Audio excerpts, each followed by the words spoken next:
Hello bookworms! Today I'm here to tell you about the 2016 reading challenges that I'm going to be participating in.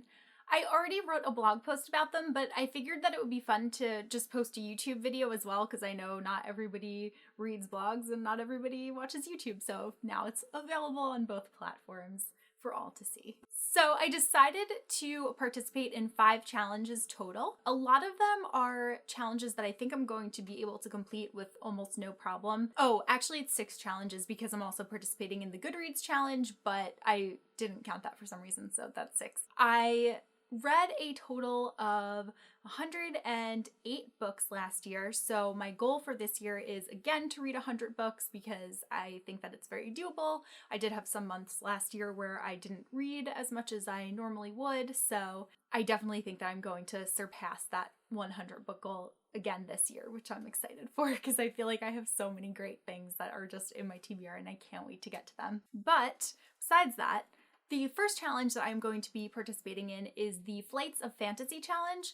This is a challenge that is hosted by Alexa of Alexa Loves Books and Rachel of Hello Chelly. The goal is to just read as many fantasy books as you can. There are different levels that you can challenge yourself to. My goal is to read 30 fantasy books for the year. Again, I think that's just very attainable for myself. I do have a lot of fantasy that I am looking forward to reading, so I think that this will be a very good challenge. Alexa and Rachel are also going to be hosting a bi-monthly book club, so they have listed on both of their blogs as which books they're going to be reading. I'm really looking forward to partaking in the Robin Hobb one and the Juliet Marillier ones. They're reading actually the entire series during the month, and then I forget which month it is, but let's say that they were reading it in March, then they would be discussing it in April. So you have 2 months to read all of the books in that series, which I think is a good amount of time.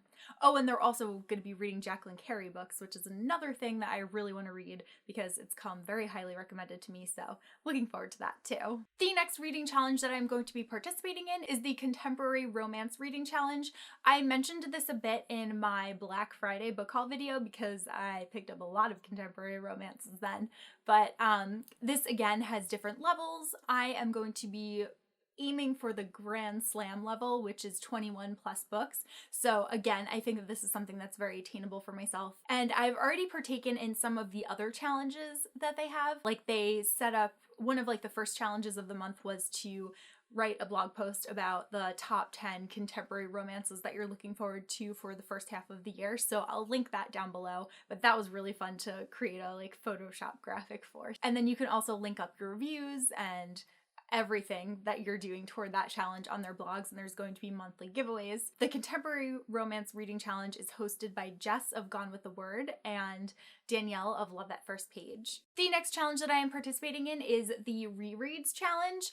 This is being hosted by Kelly of Belle of the Literati. I am going to be challenging myself to reread 10 books throughout the year, so that's actually less than 1 book per month, and I think that that is also very attainable. I tend to not be very good at sticking to rereads because there's just so many new books that I haven't read that I want to read, but I always find that once I do reread a book, I tend to enjoy it even more than I did the first time. So I'm really wanting to focus and just really wanting to challenge myself to stick to rereading the things that I want to reread.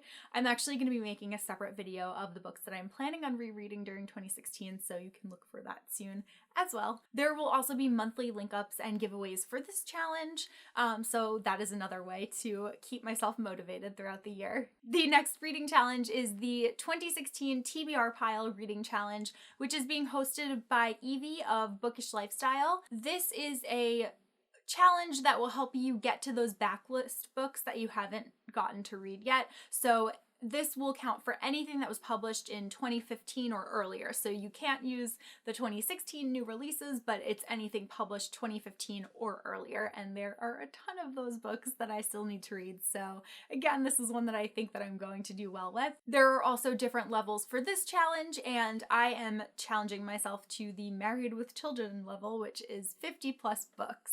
Oh, and for this challenge, Evie is also hosting a book club along with it. So their January, it's also bi-monthly, so their January book was Pivot Point by Casey West, which is one that has been on my TBR for a while. I already read it during the month and I loved it like so much. Like I immediately ordered the sequel as soon as I finished because I was up late, like not able to put it down, like quickly going through the pages. Like I just need to know what's going to happen. It was like one of the most exciting books that I've read, and I just loved everything about it, but I'll go more in depth about that in my January wrap up. The last reading challenge that I'm going to be participating in is the Finishing the Series book challenge, and this is being hosted by B of B's Book Nook. My goal is going to be to complete 3 to 6 series. Again, this is one that I think I'm going to have no trouble with. I've already started reading some books in January that'll count toward this challenge. Like I read the second book in the Reckoner series by Brandon Sanderson. I read, like I just said, Pivot Point, and I'm absolutely gonna read Split Seconds like any day now because wow, that was great. But I want to either like complete series that are already out or just at least be up to date with certain series. Like for instance, I want to be up to date with Throne of Glass, and there are some things that I am up to date with, but they have new books coming out this year, so I want to be on top of those and read those as soon as they come out as well. I'll put links down below of all of the challenges that I'm planning on participating in, as well as my blog post listing them out, because in those I also listed some of the books that I'm planning on reading that will apply to each of the challenges. My blog post down below will also link to all of the other hosts of the challenges. That will make it easier for myself in the morning when I'm rushing to get to work and uploading this. So that is all that I have for this video. I would love to know what you guys are planning on doing for 2016. Like if you're partaking in any challenges, if you are one of those people that doesn't want to put any pressure on yourself, so you're not doing challenges at all, or if you're only doing the Goodreads challenge, how many books are you planning on reading? Like, just tell me everything, and we will continue our conversation down there, and I will talk to you guys soon and see you with a new video. Bye!